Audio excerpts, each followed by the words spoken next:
is a weird room to come into after that room. This is very distinct rooms. It was a really massive room with lots of people like this, and this is a smaller room with people behind contraptions. It's a weird life we're living in. What's going on? How's everyone doing? Good.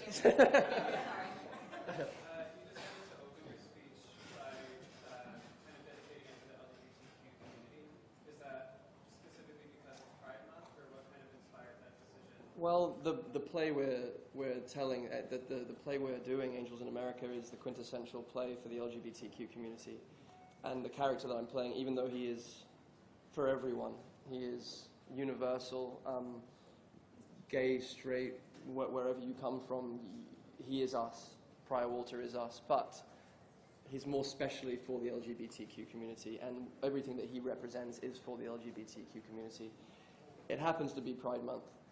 And we happen to be in a political time where the LGBTQ community are going through having to fight for their rights in a more intense way than in the past 25 years, perhaps, since the AIDS crisis ended.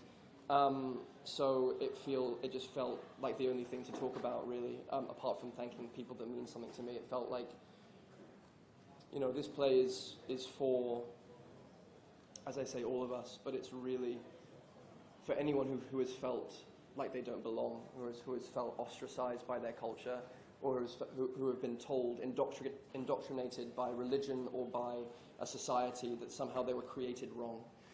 This is a play for those people, to remind them that they were created perfectly. So that's who it was for, really.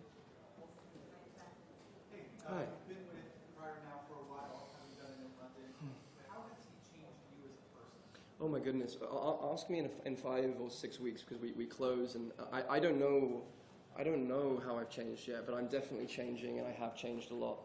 One of the things I can talk about is, I've lived a very privileged life in the sense that I haven't had any big health scares. I've never had to deal with my own mortality in a way that, to the degree that someone like Prior Walter and all those, incredible, brave, courageous people were going through during the AIDS crisis had to deal with. So it's woken me up further and further and further into the fragility of life, the beautiful, terrible fragility and fleetingness of this existence. And as I said in the speech, the sanctity of the human spirit that lives in each person.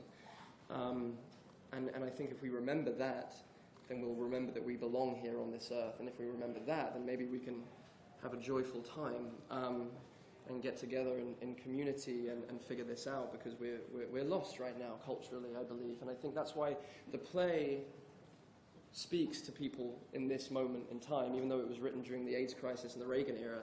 It's absolutely about the epidemic that we're experiencing now in our culture, this epidemic of disconnection from each other.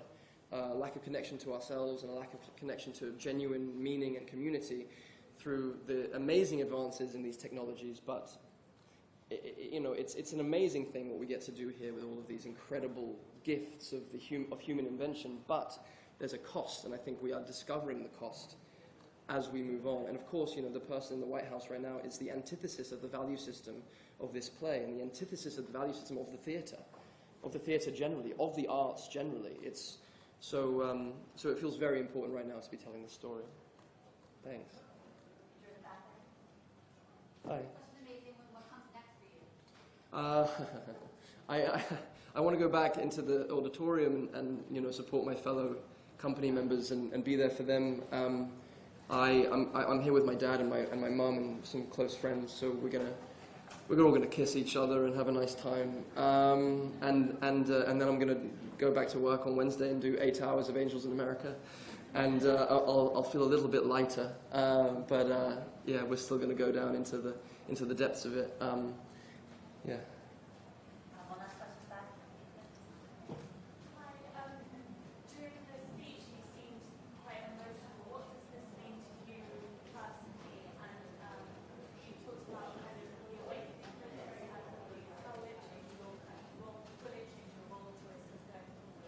I hope so. Yeah, I think. I mean, and beyond that, in my life choices, I think the great thing about great pieces of art, whether it's a play or a novel or a documentary or a piece of music, if it's doing its job, it's changing you on a cellular level. It's making you more of who you are.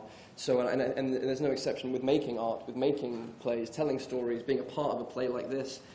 Probably more so because you're doing it every night, and you change on a cellular, symbiotic level through the ritual of doing this play. So all of the themes and all of the universal truths that this play holds has been swirling around in my psyche, in my body, in my soul for the past 2 years, pretty much. We've been doing this, and so it's changed me. I don't know how yet, but it has.